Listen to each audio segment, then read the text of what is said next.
बिस्मिल्लाहिर्रहमानिर्रहीम। लाखों करोड़ों दरूद नबी अकरम सल्लल्लाहु अलैहि वसल्लम पर और उनकी आल पर। किसी जगह लोगों को खड़ा करके गोली मारी जा रही थी। पहले शख्स को गोली लगी तो बाकी सब ने शुक्र अदा किया कि हम बच गए। दूसरे को लगी तो भी बाकी सब ने शुक्र अदा किया कि हम फिर बच गए। फिर तीसरे को लगी, चौथे को लगी, फिर पांचवें, छठे और सातवें को भी लग गई और यूं सारे मारे गए। लेकिन हर बार जब भी कोई मरता था तो बच जाने वाले समझते थे कि गोली हमेशा सिर्फ दूसरों को मारेगी, हम हर बार बच जाएंगे। मगर आखिर में क्या हुआ? सारे मारे गए। हम इंसान अल्लाह की दिलचस्प मखलूक हैं। हम दूसरे इंसानों के हशर से नहीं सीखते। हम हर बार यह समझते हैं कि सिर्फ दूसरे हादसों, अनहोनियों और वबाओं का शिकार होंगे। हम सुपर जीनियस हैं, हम बच जाएंगे। और यह गलत फहमी हमें अक्सर कब्र तक ले जाती है। कोरोना के मामले में भी पाकिस्तानियों का यही रवैया है। हमारे मुल्क में मरीजों की तादाद 1,04,000 हो चुकी है। 2,067 अमवात हो गई। पाकिस्तान 3 दिनों में 17 में से 15वें नंबर पर आ गया। जून के सिर्फ 7 दिनों में 28,000 मरीजों और 450 मौत का इजाफा हुआ। लेकिन हम अभी तक कोरोना को साजिश और फ्रॉड करार दे रहे हैं। और यह भी याद रखें, अभी असल पीक बाकी है। हमें पता है कि कोरोना ने फैल गया। अगर हमने एहतियात ना की, एक बड़ा मुश्किल वक्त आपके लिए आने वाला है। हमारे ख्याल में जो पीक है वो जुलाई के आखिर में या अगस्त में आएगी। जी हां, जुलाई और अगस्त, अगले दोनों महीने मुल्क के लिए इंतहाई हसास होंगे। आज सुप्रीम कोर्ट भी चीख उठी और उसने हुकूमत को हुक्म दिया कि कौमी सतह पर कोरोना से तहफ्फुज के लिए कानून साजी की जाए और इस कानून का इतलाक पूरे मुल्क पर हो। यह भी कहा कि वफाकी हुकूमत को लीड करना चाहिए। हम क्यों नहीं समझ रहे? हम कब संभलेंगे? और क्या यह जंग अब सिर्फ आवाम ने लड़नी है? यह हमारा आज का इशू होगा। जबकि चीनी बहरान के सबसे बड़े मुलजम जहांगीर तरीन और उनके साहबजादे अली तरीन लंदन चले गए और उनके जाती हुकूमत ने ऐलान कर दिया 7 मेजर एक्शंस हैं जो रिकमेंड किए गए और रिजर्व साहब ने अप्रूव किए। 29 अरब रुपए की सब्सिडी का मामला नैब को भेजा जा रहा है। प्राइम मिनिस्टर साहब का फैसला है कि चाहे कोई शख्स कितना ही ताकतवर क्यों न हो, उसका किसी भी सियासी जमात से ताल्लुक हो, वो माली तौर पे या बाकी किसी भी तरीके से कितना भी जोरावर क्यों न हो, उसे जवाबदेही करनी पड़े। क्या जहांगीर तरीन के बगैर एहतसाब का यह अमल मुकम्मल हो सकेगा? हम ये भी डिस्कस करेंगे। हमारे साथ रहिएगा। प्रोग्राम में दोबारा खुश आमदीद। हमारे साथ तशरीफ रखते हैं अली मोहम्मद खान साहब, पार्लिमानी अमूर के वफाकी वज़ीर है। पाकिस्तान तहरीक इंसाफ के साथ इनका ताल्लुक है। एहसन इकबाल साहब हमारे साथ तशरीफ रखते हैं, पाकिस्तान मुस्लिम लीग नून के साथ इनका ताल्लुक है, सेक्रेटरी जनरल है पार्टी के। और सैयद नवीद कंवर साहब हमारे साथ तशरीफ रखते हैं, पाकिस्तान पीपल्स पार्टी के साथ इनका ताल्लुक है। अली मोहम्मद खान साहब, ये फरमाइए सर, ये सुप्रीम कोर्ट ऑफ पाकिस्तान की जो आज की हेयरिंग है, उससे तो यूं महसूस होता है कि एक तो वफाकी हुकूमत लीड नहीं कर रही, क्योंकि वफाकी हुकूमत से चीफ जस्टिस ने कहा है कि इसको आप लीड करें कोरोना में इशू में। दूसरा, ऐसी कोई पॉलिसी नहीं है क्योंकि गवर्नमेंट से कहा गया कि कोई पॉलिसी बनाए।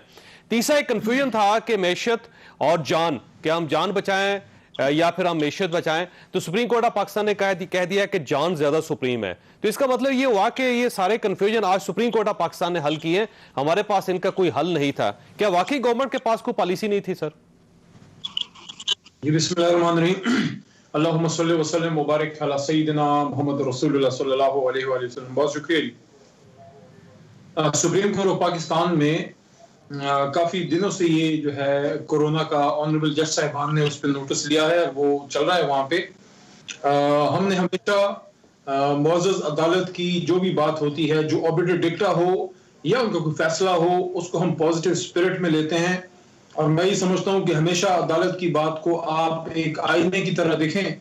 अगर वो ये समझते हैं कि हमारी पॉलिसीज में कोई कमी है तो हम इंशाल्लाह उसको दूर करेंगे। दूसरी बात ये है कि ये कहना कि डेथ जो है लाइफ या मईशत, तो इसमें तो मैं समझता हूँ कि बिल्कुल कोई दो राय नहीं है। सुप्रीम कोर्ट ऑफ पाकिस्तान ने अगर कोई ऐसी उन्होंने बात की है जो आप फरमा रहे हैं तो बिल्कुल सही की है कि जिंदगी बहरहाल बहुत इंपॉर्टेंट है, लेकिन जान बचाना सबसे बड़ा बुनियादी हक है और गवर्नमेंट को उस पर जाना चाहिए। मैशत बात की बात है। जी बिल्कुल, इस बात में भी कोई दो राय नहीं है। ये तो सारी बातें वही है जो तकरीबन उस पर हम सबका इत्तेफाक है और सुप्रीम कोर्ट ऑफ पाकिस्तान जो है उन्होंने इसका इजहार किया है। जहां तक हुकूमत का ताल्लुक है, जो साहब मैं समझता हूँ कि इमरान खान साहब जो है वो इस बात पे फ्रॉम डे 1 क्लियर थे और आज मुख्तलिफ मुल्कों में ये हो भी रहा है। कुछ मुल्क तो शुरू से ही लॉकडाउन पे नहीं थे, इमरान खान साहब शुरू से ये बात कर रहे थे कि लॉकडाउन, हम फुल लॉकडाउन अफोर्ड नहीं कर सकते, जहां जहां मसला होगा वहां हम स्मार्ट लॉकडाउन की तरफ जाएंगे।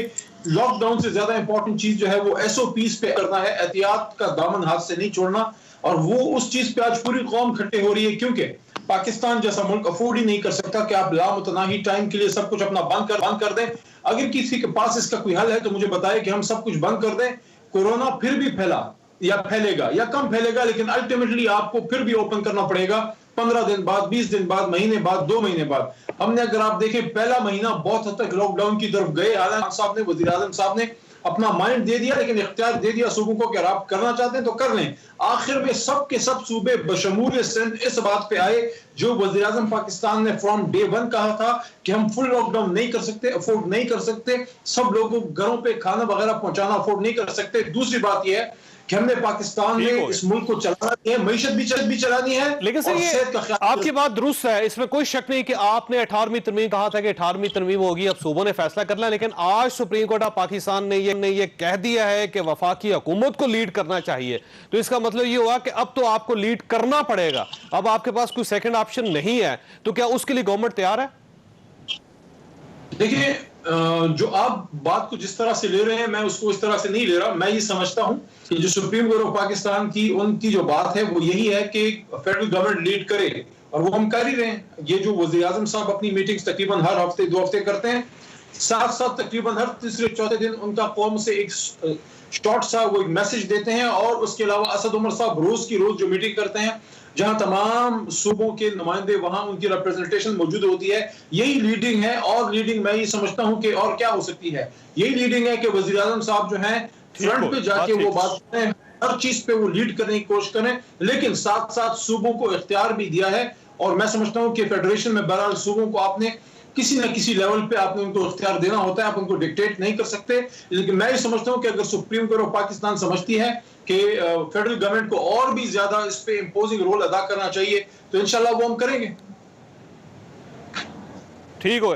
ऐसे साहब, अब देखिए, गवर्नमेंट की पॉलिसी जो मुझे अब तक नजर आई है वो ये है कि सूबे रोज बात करते हैं, एक बड़ा फोरम बना हुआ है जिसमें सारे सूबों के लोग हैं, और वहां पे बात की जाती है, वफाक दोबारा उनको अख्तियार दे देता है। लेकिन सुप्रीम कोर्ट ऑफ पाकिस्तान को महसूस हो रहा है कि ये पॉलिसी ठीक नहीं, अब एक कोई यूनिफॉर्म किस्म की पॉलिसी बनानी चाहिए। लेकिन क्या अब हमारे पास टाइम है कि हम कोई पॉलिसी बना सके? कोई जुलाई और अगस्त तो पाकिस्तान के लिए बड़ा खौफनाक होगा। जी शुक्रिया चौधरी साहब। देखिए, अब तो तकरीबन हम पीक की तरफ जा रहे हैं और पुलों के नीचे से बहुत सा पानी निकल गया है। इसमें जो टाइम था पॉलिसी मेकिंग का वो मार्च और अप्रैल के पहले 2 हफ्ते थे। अगर उन 6 हफ्तों के दौरान मौसर लॉकडाउन कर दिया जाता तो हम भी शायद इस वक्त न्यूजीलैंड की तरह कुछ ऐलान कर रहे होते कि हमने इस वबा पे काबू पा लिया है। आज ही जावेद चौधरी साहब, मैं आपको दावत दूंगा, आप जाइए गार्डियन अखबार जो यूके का है उसको देखिए। उसमें उन्होंने कहा है कि लॉकडाउन से जो रिसर्च आई है 81% तक इस वबा पे काबू पाने में मदद मिली है। हमारे हुकूमत और ख़ास तौर पे वज़ीर आज़म साहब पहले दिन से कंफ्यूज रहे हैं, इनको समझ नहीं थी कि करना क्या है। अगर लॉकडाउन करना है तो जितनी लॉकडाउन की किस्में हमने ईजाद की हैं, सॉफ्ट लॉकडाउन क्या होगा, स्मार्ट लॉकडाउन क्या होगा, नो लॉकडाउन क्या होगा, हार्ड लॉकडाउन क्या होगा, हम इन्हीं बहसों के अंदर फंसे रहे हैं। लिहाजा जब लॉकडाउन किया उसके पीछे कोई हिकमत अमली नहीं थी। आज वैसे प्राइम मिनिस्टर साहब ने तस्लीम किया है, उन्होंने कहा है कि लॉकडाउन का फायदा ये होता है कि कोरोना तेजी से नहीं फैलता, लेकिन ये इलाज नहीं है। तो दुनिया भी यही कहती है कि इलाज नहीं है, लेकिन फैलाव रुक जाता है इससे। जी, जो सारी दुनिया ने 2 चीज़ों को सबसे मौसर हथियार के तौर पर इस्तेमाल किया है। एक लॉकडाउन के जिससे इसके फैलने की रफ्तार को रोका है, और दूसरा सोशल डिस्टेंसिंग के जिससे इस बात का एहतमाम किया गया है कि ये एक से दूसरे बंदे तक ना लगे, और तीसरा सब ने मास्क को कंपलसरी किया, बहुत शुरू में किया, ताकि इसके ज़रिए भी इसकी जो फैलाव है वो ख़त्म किया जाए। हमारे यहाँ हुकूमत ने अवाम की कोई एजुकेशन नहीं की। देखिए, शुरू में वज़ीर आज़म खुद कहते रहे कि बहुत मामूली फ्लू है, होता है, ठीक हो जाता है। अब आके वो लोगों को खुद कह रहे हैं कि नहीं जी, ये फ्लू से ज़्यादा है, इसमें आपकी जान जा सकती है। तो मैं ख्याल समझता हूँ कि ये जो हमने रिस्पॉन्स दी है, पिछला कौमी असम्बली का इजलास था, हम मिन्नतें करते रहे कि अल्लाह के बंदो एक सफ़ा हमारे सामने रख दो जिसमें लिखा हो कि आपकी कोरोना की या कोविड की क्या स्ट्रेटजी है। एक पैराग्राफ हमारे सामने नहीं रखा असेंबली के अंदर कि जिसमें यह लिखा होता कि इनकी हिकमत अमली क्या है, लिहाजा लोग अपनी तरफ से वहां बहस करके चले गए। तो अब तो काफ़ी नुकसान हो चुका है और मैं समझता हूं कि अब हमें कोरोना से सबको मिलकर मिन्नत करनी चाहिए कि कोरोना साहब रहम करो, हमारे ऊपर एक नालायक हुकूमत है, नाअहल हुकूमत है, वो तो कुछ नहीं कर सकी, तो तुम हम गरीबों पे रहम करो और ज़्यादा नुकसान ना करना। सर, आज एक जस्टिस साहब ने कहा है, बड़े खूबसूरत अल्फाज है, उन्होंने कहा है कि वक्त किसी का इंतजार नहीं करता और ये एक हकीकत है कि हमने वक्त जाया कर दिया है। ये फरमाइएगा सैयद नवीद कमर साहब कि अब हमारे पास ऑप्शन क्या है, क्योंकि अस्पतालों के ऊपर दबाव पड़ रहा है। ये खुद असद उमर साहब ने आज तस्लीम किया है। बेशुमार पाकिस्तान के अंदर अस्पताल है जहां पे बोर्ड्स लग गए हैं कि हमारे पास मजीद मरीजों की गुंजाइश नहीं है, और जिस तरह ये ट्रेंड जा रहा है मुझे लगता है कि अगले एक महीने तक तो 5 लाख मरीज हो जाएंगे। तो क्या हमारे पास इतनी जान है इस सिस्टम में कि हम इतने मरीजों को देख सके? और दूसरा, अब हमारे पास ऑप्शन क्या बचता है सर? देखिए जावेद साहब, मेरा ख्याल है कि आपने तो काफी वाज़ेह कर दिया, बल्कि मेरे हिसाब से सुप्रीम कोर्ट ने जो कुछ आज कहा है उसमें कोई इबाहम नहीं है। पता नहीं क्यों हमारे दोस्त अली मोहम्मद खान को बात समझ में नहीं आ रही। क्लियरली फेडरल गवर्नमेंट ने वो रोल नहीं प्ले किया। देखिए, मीटिंग करना, meeting is not a substitute for policy. आपने मीटिंग की, मीटिंग में फैसला हुआ, और सिंध गवर्नमेंट पहले दिन से कह रही है कि बाबा जितना हम लॉकडाउन स्ट्रिक्ट करेंगे उतना टाइम हम बचाएंगे। बहरहाल वो प्रेशर फेडरल गवर्नमेंट की तरफ से रहा कि नहीं, हम मुतहम्मिल नहीं हो सकते लॉकडाउन के। तो अब मुतहम्मिल का नतीजा जो है हम देख रहे हैं कि अब आप के पास इतना ये फैलाव हो गया है कि इसको कैसे आप अभी कूजे में अंदर बंद करेंगे। अब मुश्किल ये है कि सिर्फ इशू ये नहीं है कि आप वेंटिलेटर्स कितने देते हैं या प्रोवाइड करते हैं। वेंटिलेटर्स को चलाने के लिए आपको जो एक्सपर्टीज चाहिए और जो ऑक्सीजनेशन करने के लिए एक्सपर्टीज चाहिए, वो हर जगह हर डॉक्टर के पास भी वो नहीं होती। तो आपके पास एक बहुत बड़ा जो बॉटल नेक आएगा वो यही आएगा कि आपके पास वो ट्रेन्ड पर्सनल नहीं है जो कि इतने सारे लोगों के साथ डील कर सके। मुझे खुदा करके कुछ चीज़ें ऐसी आ जाएं जिससे ये चीज़ संभल सके। आपने इक्विपमेंट तो चलो इधर उधर से करके कुछ थोड़ा बहुत, हालांकि मुझे पता है कि जिस नंबर तेजी की रफ्तार से ये नंबर्स बढ़ रहे हैं, हमारे पास ना बेड्स हैं, ना वेंटिलेटर्स हैं, ना ही हम उनको डील कर सकते हैं। लेकिन सबसे ज़्यादा कमी हमारे पास जो है ट्रेन डॉक्टर्स की है जो कि ये सब चला सके। इसके लिए भी हमें शायद बाहर के मुल्कों से मदद लेनी पड़े, वो ममालिक जो कि लॉकडाउन पे अमल करते हुए, ये नहीं जिन्होंने कहा कि जी हमारी इकोनॉमी नहीं बर्दाश्त कर सकती लॉकडाउन। उन्होंने कहा कि नहीं, ये सबसे ज़रूरी है, लोगों की जानें बचाना सबसे ज़रूरी है। तो हम भी प्रायोरिटाइज ऐसा करें कि लोगों की जानें बचाना सबसे ज़रूरी है। हमारा जितना भी अब खर्चा हो वो कम से कम अगले 1 साल के लिए सिर्फ और सिर्फ इस तरफ हो। सिंध गवर्नमेंट ने फॉर एग्जांपल पूरा फ्रीज कर दिया अपना ADB और सारा डाइवर्जन किया है। अच्छा शाह साहब, मैंने ब्रेक लेनी है, वापसी में मैं आऊंगा आप ही की तरफ, क्योंकि हकीकत है वो एक बड़ी ही खौफनाक हकीकत है कि 7 लाख टेस्ट हुए हैं पाकिस्तान के अंदर अभी तक।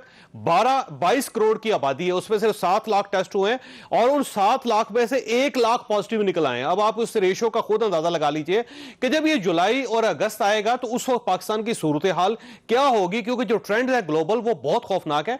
हमारी गवर्नमेंट बार बार ये कह रही है कि अभी अमवात बहुत कम है, अभी अमवात बहुत कम है, लेकिन खुदा ना खास्ता अगर हमने अमवात में भी बराबर आ गए, हम स्पेन के बराबर हो गए, अमेरिका के बराबर हो गए, या ब्राजील जिसकी मिसाल अब दी जा रही है कि 36,000 लोग वहां पे मर गए, तो खुदा ना खास्ता अल्लाह ना करे कि कभी ऐसा वक्त आए और अगर हमारा ट्रेंड वही हो गया तो क्या हमारे अंदर इतनी कैपेसिटी है कि हम इसको बर्दाश्त कर सकें? हमें तो लाशें दफन करने के लिए जगह नहीं बचेगी पाकिस्तान के अंदर। तो शाह साहब, ये क्या पॉलिसी बनाने का टाइम अब भी नहीं आया? ये एक सवाल है आपके पास। एक छोटी सी ब्रेक, और ब्रेक के बाद दोबारा हाजिर होते हैं।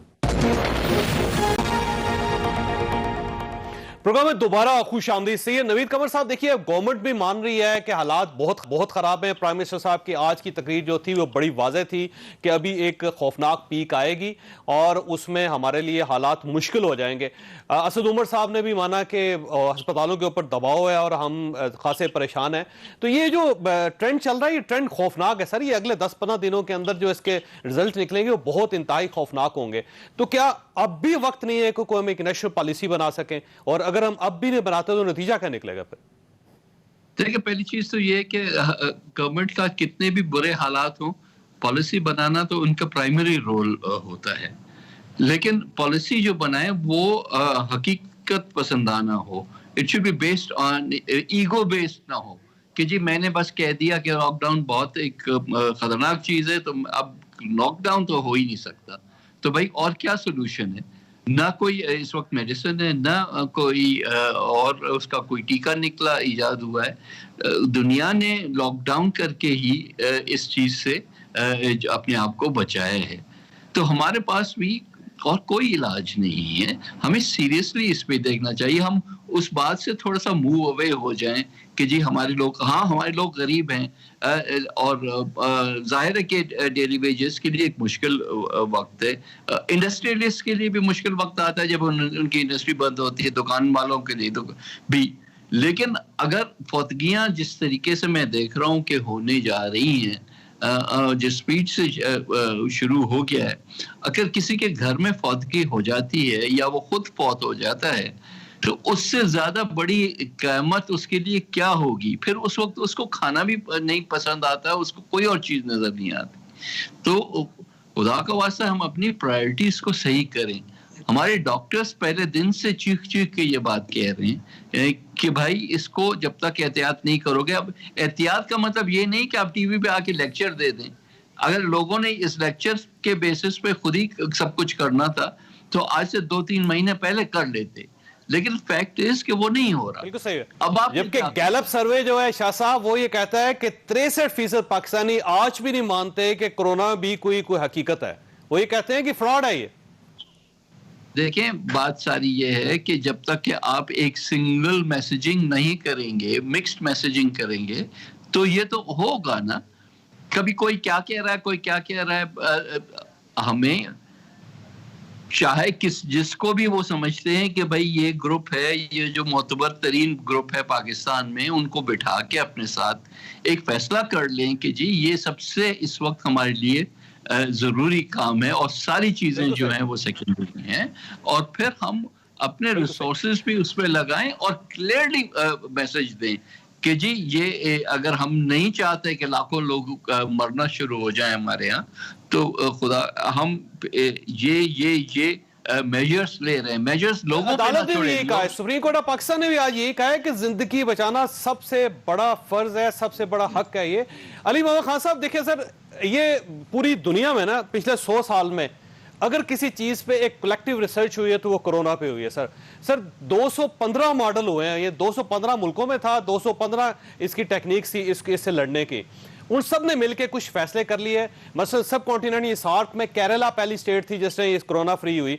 न्यूजीलैंड पहला मुल्क है जिसने कोरोना खत्म कर दिया। इस्लामिक कंट्रीज में ताजिकिस्तान पहला मुल्क है जहां पे कोरोना के एक भी मरीज नहीं आया। और उसकी वजह यह थी कि उन्होंने उलमा कराम से यह तक फतवा ले लिया था कि रमजान में रोजे रखने की भी जरूरत नहीं, इससे इम्यूनिटी कम होगी। यानी इस लेवल पे जाकर लोगों ने, दुनिया ने इसको टैकल किया है। तो सर हम क्यों पीछे हैं दुनिया से? हम क्यों एक नया तजर्बा करना चाहते हैं और यह तजर्बा कब तक जारी रहेगा? जावेद साहब, पहली बात तो यह है कि खुदारा अपने आप को जो है लोगों से कमतर या लोगों से पीछे या लोगों से जो है कम तरक्की याफ्ता जहन के लिहाज से हम ना सोचें। ये क्यों हम अपने आप को हमेशा नेगेटिव उसमें लेते हैं? इस वक्त दुनिया मान रही है कि पाकिस्तान का रिस्पांस दुनिया में वन ऑफ द बेस्ट है। ये आप किस तरह से कह सकते हैं कि जनाब दुनिया है यार? मैं देखें, सुप्रीम कोर्ट पाकिस्तान ने जो बात की है, मैं उसको सर इस वक्त दुनिया बड़ी परेशानी से पाकिस्तान को देख रही है। तो मैं अर्ज करूं, अगर मैं अपनी बात पूरी कर लूं। देखें, सुप्रीम कोर्ट ऑफ पाकिस्तान ने जो बात की है कि पॉलिसी, मैं ये समझता हूं कि पॉलिसी में अगर कोई सुकम है तो उसकी निशानदेही सुप्रीम कोर्ट ऑफ पाकिस्तान ने भी की है और भी करे। हम उसको पॉजिटिव स्पिरिट में लेंगे। अपोजिशन, ये आज भी इजलास हुआ है, परसों फिर है, सेनेट का भी आज हुआ है, कौमी असेंबली का भी हुआ है।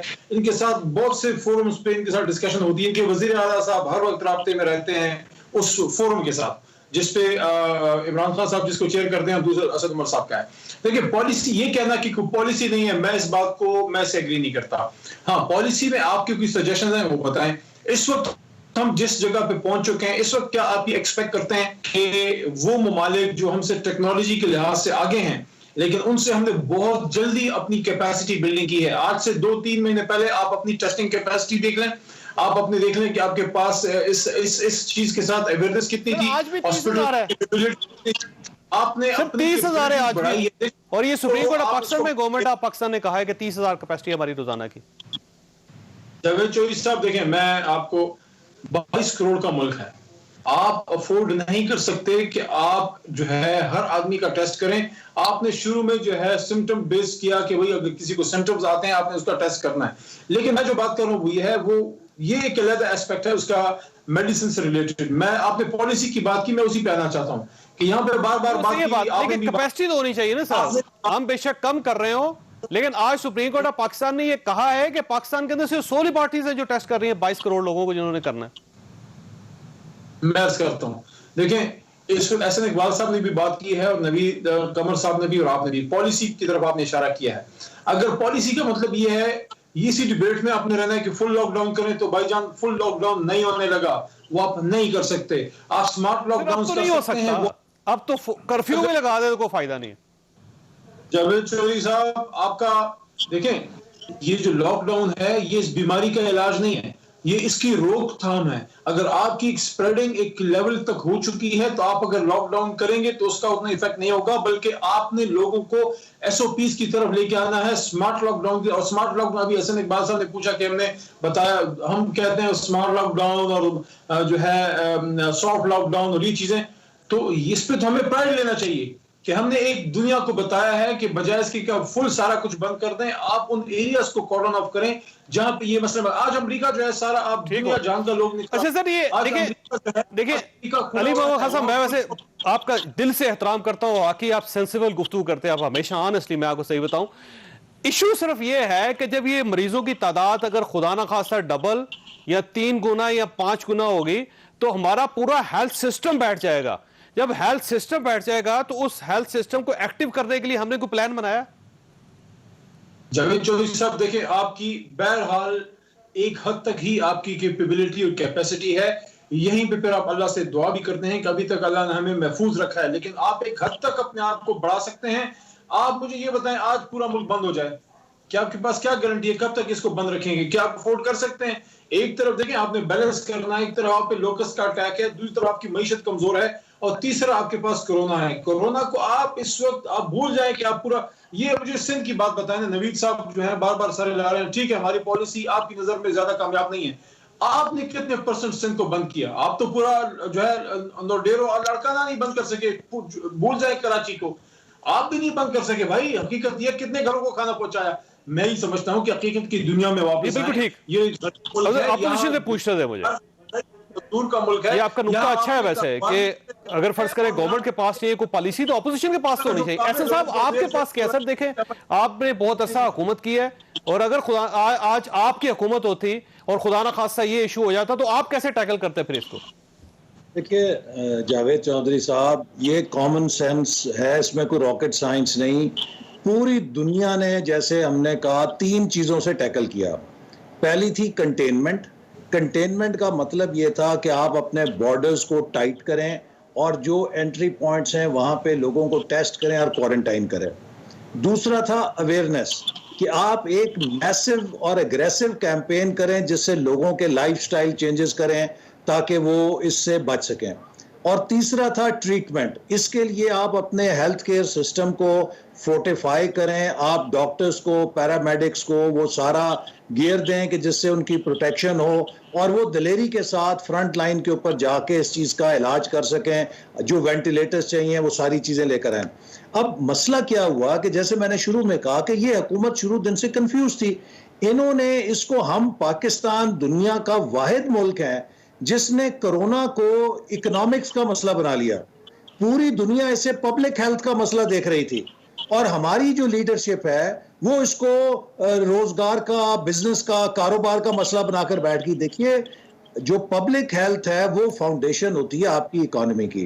तो सारी दुनिया ने तो इसको एक पब्लिक हेल्थ का मसला बना के टैकल किया, चाहे 6 हफ्ते लगे, चाहे 8 हफ्ते लगे। अगर हम भी मार्च से और अप्रैल के पहले 2 हफ्तों में टाइट और मौसर लॉकडाउन कर देते तो हम बीमारी के फैलने की रफ्तार को बड़ी हद तक काबू में ले आते। हमने वो नहीं किया। अच्छा, मुझे याद है पिछली कौमी असेंबली का जब इजलास हमने जो बुलाया कोरोना पे, मेरी जो स्पीच का आखिरी पॉइंट था वो यही था कि जो हुकूमत रिलैक्सेशन करने जा रही है, जो ईद के बाद हम मनाजिर देखेंगे, इसमें स्पाइक आने वाली है। खुदारा दिन रात करके जो हेल्थ इंफ्रास्ट्रक्चर है इसको इम्प्रूव करें, बेड्स लेकर आएं, ऑक्सीजन की सप्लाई लेकर आएं, ताकि हम तैयार हों स्पाइक के लिए जो आने वाली है। हमें नजर आ रही है, राइटिंग ऑन द वॉल है। तो अब तो जो ये जहां पे हमें ले आए हैं वहां पे शायद अब लॉकडाउन, आपने जैसे कहा कर्फ्यू भी कुछ को नहीं करेगा क्योंकि फैल चुकी है बहुत हद तक। अब तो ये है कि हुकूमत ओवरनाइट काम करे और जो हेल्थ इंफ्रास्ट्रक्चर है उसको ठीक करे। और जैसे नवीद ने भी कहा कि वेंटिलेटर्स जो है ये सिर्फ मशीन नहीं है, इसका एक पूरा इकोसिस्टम होता है, इसकी पूरी एक नो हाउ है, सॉफ्टवेयर है। अगर वो आपके पास ट्रेंड ह्यूमन रिसोर्स नहीं है तो आप बेबस होते हैं, आप बंदे मार सकते हैं वेंटिलेटर से। तो हमें फौरी तौर पे दोस्त ममालिक से वक्फा ले रहे हैं, सवाल आपके पास भी छोड़ के जाऊंगा, लेकिन एक छोटी सी है मेरी कि हुकूमत पाकिस्तान को ये सोचना चाहिए कि खुदा ना खास्ता अगर मरीज 10 लाख हो जाते हैं या 15 लाख या 20 लाख हो जाते हैं तो हमारी कैपेसिटी जो 20 लाख तक का भी गवर्नमेंट ऑफ पाकिस्तान को बढ़ा लेनी चाहिए। और कैपेसिटी बढ़ाने का सबसे आसान तरीका यह है कि लोगों से घर ले लें, लोगों से कहें, रिक्वेस्ट करें कि कोई ऐसे घर अगर उनके पास हैं, अगर ऐसा शख्स है जिसके पास 2 घर हैं तो उसे कहें कि एक घर हमें दे दें, यानी गवर्नमेंट के पास चला जाए और एक लिस्ट बना ली जाए। उसमें से हमें पता हो कि हमारे पास 1 लाख घर जो है वो फालतू पड़े हुए हैं और उनको एक छोटा सा अस्पताल में कन्वर्ट कर दिया जाए। और वहीं पर जो मेडिकल के स्टूडेंट्स हैं या पुराने एक्स डॉक्टर हैं जो रिटायर हो चुके हैं या ऐसी नर्सेज हैं जो रिटायर हो चुकी हैं या जिनको मेडिकल की टेक्निकल नो हो है, वो सबको उनकी एक लिस्ट बना के तो उन लोगों को तैयार कर लें कि अगर खुदा ना खास्ता मरीज बढ़ जाए तो इनको इन घरों में ठहराया जा सके और उसके साथ साथ ये लोग हैं जो उनकी टेक केयर कर सकें, क्योंकि आने वाले दिन वाकई खतरनाक होंगे पाकिस्तान के लिए। तो ऐसे साहब मैं वापस आपकी तरफ आऊंगा कि गवर्नमेंट ने एक बहुत अच्छा काम किया है कि चीनी का जो बहरान है उसको 1985 से उसकी फाइलें खोलनी शुरू की है, तो अच्छी बात है। कम से कम हम और कुछ नहीं कर सके तो एहतसाब तो हो जाए। एक छोटी सी ब्रेक और ब्रेक के बाद दोबारा हाजिर होते हैं। प्रोग्राम में दोबारा खुश आमदीद। ऐसे साहब, आपको याद होगा कि प्राइम मिनिस्टर साहब ने वादा किया था कौम के साथ कि जो आटा है उसके बहरान में जो लोग मुलव्वस हैं, जो चीनी के बहरान में मुलव्वस हैं, उनके नाम भी कौम के सामने रखे जाएंगे और उनका एहतसाब भी होगा। तो ये वादा उन्होंने बड़ी हद तक पूरा कर दिया। तो अब अगर उसको फैला रहे हैं 1985 तक, तो आपको मेरा बड़ा एतराज है इस बात पर। क्यों एतराज है सर आपको? अगर काम अच्छा हो रहा है तो कम से कम उसको अप्रिशिएट तो करें आप। चाहे साहब, हमें कोई इतराज नहीं है। असल बात यह है कि ये जो चीनी की इंक्वायरी है शुरू कहां से हुई थी? चीनी की इंक्वायरी यहां से शुरू हुई थी कि हमारे 5 साल के दौर में चीनी की कीमत 52-53 रुपए फी किलो मुस्तहकम रही। पीटीआई के दौर में वो 85-90 रुपए पे चली गई, जिससे एक कोहराम बरपा हुआ, लोगों में शोर हुआ कि ये एकदम अचानक दुगनी कीमत क्यों हो गई, जिससे 300 अरब रुपया गरीब आदमी की जेब से निकला, उसको इजाफी देना पड़ा। उस पर इंक्वायरी हुई और जब इंक्वायरी हुई तो एफआईए ने कहा कि इस हुकूमत के जो 2 बड़े चीनी के ग्रुप्स हैं, एक जहांगीर तरीन साहब, एक खुसरो बख्तियार साहब, इसी हुकूमत की छतरी के नीचे जो लोग हैं उनकी मिलों ने इन 2 सालों में एक्सपोर्ट की है और उससे फायदा उठाया। और एक्सपोर्ट तब की है कि जब मुल्क के अंदर चीनी की कमी थी। इससे पहले जब भी सब्सिडी दी गई वो तब दी गई कि जब मुल्क में चीनी फालतू थी। और एग्रीकल्चर सब्सिडी का यही असूल होता है कि अगर कोई ज़राई जिन्स आपके पास फालतू है, बैनुल अक़वामी मंडी में कीमत कम है, आप सब्सिडी देके उस पर एक्सपोर्ट कमा लेते हैं। इन्होंने उस वक्त चीनी एक्सपोर्ट की जब कम थी। अच्छा, अब जब पकड़े गए तो इन्होंने, हमारे गाँव में एक तरीका होता है, आप भी एक देहाती पस मंजर रखते हैं कि जब कोई बंदा किसी को कत्ल कर दे तो जो कातिल पार्टी है वो फिर मकतूल पार्टी से लॉबी इस तरह करती है कि उनको होता है कि ये पर्चा कहीं कातिल के ऊपर ना कराएं, उसके पूरे खानदान के ऊपर करा दें, पूरे गांव के ऊपर करा दें। लिहाजा जब वो पर्चा पूरे गांव के ऊपर आता है तो असल कातिल भी बच जाता है। सवाल ये है कि इस वक्त पर्चा काटना चाहिए था उन लोगों पर कि जिन्होंने चीनी की कीमत 85-90 रुपए की है। आज भी चीनी की कीमत 85 रुपए से कम नहीं आई है। हम तो इन्हें 52-53 रुपए देकर गए थे। तो ये इस बात का हिसाब इन्होंने देना है कि चीनी को 85-90 रुपए किलो किसने किया है, उसको छोड़ के ये 1985 की तरफ चले गए। ठीक हो गया। वैसे अली मोहम्मद खान साहब, ये एक एतराज किया जा रहा है कि जिन लोगों ने अरबों रुपए कमा लिए इस सारे खेल में, जो मैनिपुलेट करते रहे, और ये आप अगर रिपोर्ट पढ़े तो रिपोर्ट में लिखा भी हुआ है कि ये लोग हैं जिन्होंने बहुत लूट के खाया है इसको, और हर पैराग्राफ में लिखा गया कि ये मुजरिम है। तो सर, उनको जब मुल्क से भगा दिया गया या मुल्क से वो बाहर चले गए, तो उसके बाद ये जो हम 1985 से शुरू कर रहे थे, तो इसका क्या फायदा? ये तो मैंडेट ही नहीं था इस कमीशन का। देखिए, आपने वैसे बड़ा इंपॉर्टेंट ये सवाल किया है। इसके बेसिकली सारे इशू के दो एस्पेक्ट हैं। एक वो जिन लोगों ने मौजूदा सूरत हाल में ये इशू बनाया, और दूसरा ये कि ब्रॉडर पिक्चर में जाके फिर आपने इस माफिया की बेखुदी करनी है कि इसको फिर आपने जड़ से उखाड़ना है। जहां तक पहले इशू का ताल्लुक है, उनके तो नाम भी आ गए, उन पे तो क्रिमिनल लायबिलिटी फिक्स करने का भी कह दिया गया और 90 दिन का टाइम मिल गया। वो तो उसमें जो भी लोग इन्वॉल्व हैं, आपका जिनकी तरफ इशारा है, मुल्क से बाहर गए, इलाज का उन्होंने कहा है, लेकिन जाहिर है अगर उन पे क्रिमिनल इंडाइटमेंट आएगी तो फिर उनको तो आना पड़ेगा, नहीं आएंगे तो ले आएंगे। लेकिन इसके साथ साथ जो उससे भी ज्यादा इंपॉर्टेंट बात है वो ये कि इसका तो फैसला हो, उस पे तो सारा हो गया, वो तो उसकी क्रिमिनल प्रोसिक्यूशन स्टार्ट हो जानी है, इंशाल्लाह 90 डेज में वो हो जाना है। लेकिन साथ साथ ये जो माफिया है, ECL पे होने चाहिए थे ना। जब सर 2 महीने 4 दिन पहले रिपोर्ट आ गई, उस रिपोर्ट में आ गया कि जहांगीर तरीन साहब का नाम है, उसमें शामिल है खुशरो बख्तियार, तो आप फौरी तौर पर उनका नाम ECL पे डाल देते। सर, आपने ECL पे नहीं डाला, और उसके मुकाबले में वो लोग जिनके अभी केस चले ही नहीं, उनके नाम आप ECL में डाल रहे हैं। देखिए, ये तो खैर बहरहाल एक लीगल मैटर है, लेकिन मेरे ख्याल में जब इंक्वायरी रिपोर्ट आ गई तो उसमें क्रिमिनल लायबिलिटी भी फिक्स नहीं है। आपको किसी को भी ECL में डालने के लिए जो अदालत को एक फिक्र होती है कि आपकी प्रोसिक्यूशन से ना भाग जाए, तो उसको आप ECL में डालते हैं। लेकिन उनका मेरे ख्याल में इसका टेस्ट तब होगा कि अगर क्रिमिनल उन पे इंडाइटमेंट होती है और वो खुदा ना खास्ता नहीं आते, जिस तरह आज मियां साहब बाहर हैं या जिस तरह सागदार साहब बाहर हैं, अगर उनकी तरह का कोई कुछ करता है, जो शहबाज साहब के बेटे बाहर हैं, उनकी तरह कोई करता है, तो फिर उनको लाने की एक इशू उठेगा कि किस तरह से उनको लाना है। लेकिन इस वक्त तो इशू है ही नहीं।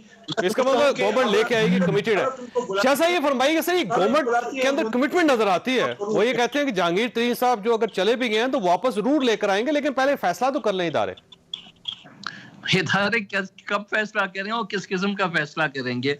वही बात हुई कि वो चीज को जितना टाइम लगा रहे हैं वो उसको और ज्यादा कंफ्यूज करने की कोशिश करें। अब जो पब्लिक को तो ये अब याद नहीं है कि जी ये वो इशू क्या था। अब इशू से हट के वो एक और इशू के पीछे चल पड़े कि जी आज से 10 साल पहले क्या हुआ था। भाई आपसे जो सवाल हुआ था उसका कोई आप जवाब देने को तैयार नहीं है। जब नाम आ गए थे आपकी रिपोर्ट पे, वो आप उसको देखने को तैयार नहीं है। आपके पास एक ही चीज है, ये शहजाद अकबर साहब जो के चाहते हैं, और उनको 2-3 दुनिया में लोग नजर आते हैं। इसमें शरीफ फैमिली नजर आती है, जरदारी साहब नजर आते हैं, कोई और। ओ खुदा का वास्ता है, कौम आखिर तो पूछेगी ना। ये नैब जो बैठी हुई है, इनके हवाले जो काम किया है वो PTI को तो टच करने को तैयार भी नहीं है। ये तो अब वो इतने सालों में तो वाज़ेह बात हो गई है ना।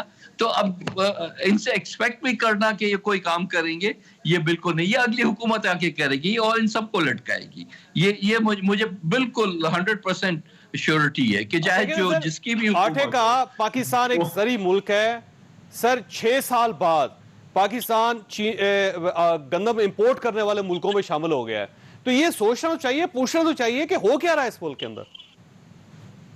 सर अब सीधी बात है ना कि अगर हम अपने फार्मर को इंसेंटिवाइज नहीं करेंगे, आज मैंने असेंबली में भी ये बात कही है, मुझे बहुत अफसोस हुआ है आज सुन के कि गवर्नमेंट ने खुली इंपोर्ट कर दी है गंदम की और गंदम के आटे की, बजाय इसके कि अपने फार्मर को आप जो है वो इंसेंटिवाइज करें। अब आपने डिसइंसेंटिवाइज करना शुरू कर दिया और पाकिस्तान नेट एक्सपोर्टर से नेट इंपोर्टर बन जाएगा। क्यों हम ये करते हैं? चंद लोगों को फायदा पहुंचाने के लिए हम पूरी कौम को भूखा मारने की बातें कर रहे हैं। ये तारीख में चीजें लिखी जाएंगी। 60s और 70s में ये जरूर था कि हम इंपोर्ट करते थे, लेकिन फिर हमने ये पॉलिसी चेंज की, बल्कि 2008 में चेंज की पॉलिसी कि जी वही पैसा आप अपने फार्मर को दें तो वो उगा के देगा। ये फूड सिक्योरिटी जो वो कंप्रोमाइज नहीं होगी कि जब हम आटे के लिए भी और गंदम के लिए भी बाहर देखेंगे तो अगर खुदा ना खासा ऐसा कोई क्राइसिस आ गया जैसे ये कोरोना आया तो फिर पाकिस्तान के अंदर तो फूड का प्रॉब्लम हो जाएगा। नहीं वो तो होगा ना, आज सारी दुनिया फिक्रमंद है कि जो है वो अपने फूड को पहले सिक्योर करे। चाइना ने जाके अफ्रीका में एग्रीकल्चर की जो है वो सिक्योरिटी की है अपने मुल्क में अपनी जगह। तो और हम जो है जिनके पास एक सिक्योर वो पैदावार है उसको हम इस तरह से गंवा रहे हैं। आई डोंट नो कि कौन लोग बैठे हैं और किस किस्म की पॉलिसीज बना रहे हैं। सर ये फरमाइएगा कि फूड सिक्योरिटी कंप्रोमाइज तो नहीं होगी पाकिस्तान के आने वाले दिनों में? हो गई है। अब ये देखिए जिस तरह टिड्डी दल ने हमला किया है और तबाह कर दिया है सिंध के अंदर, साउथ पंजाब के अंदर, इसी तरह जो इनकी एंटी एग्रीकल्चर पॉलिसीज हैं जिससे खाद अद्वियात इन्होंने महंगी कर दी हैं, किसान की पिछली 4 फसलें तबाह हो चुकी हैं और अब हम एक कहत की तरफ जा रहे हैं। फूड सिक्योरिटी को शदीद खतरा लाक हो गया है और मैं समझता हूं कि ये कोई कुदरती आफत नहीं है, ये इनकी नाअहली की और इनकी नाकामी की आफत है जो पूरी कौम और किसान और एग्रीकल्चर सेक्टर और हम हेल्थ के ऐसा वक्त खत्म हो गया। ख्वाजा साहब आपने गुफ्तगू, बचना आपने खुद है। अगर आप खुद हिफाजत नहीं करेंगे अपनी तो दुनिया में शायद ही कोई अल्लाह के अलावा आपको बचा सके। अल्लाह ताला आप और आपके अहल खाना को किसी मुसीबत से महफूज रखे। अल्लाह हाफिज।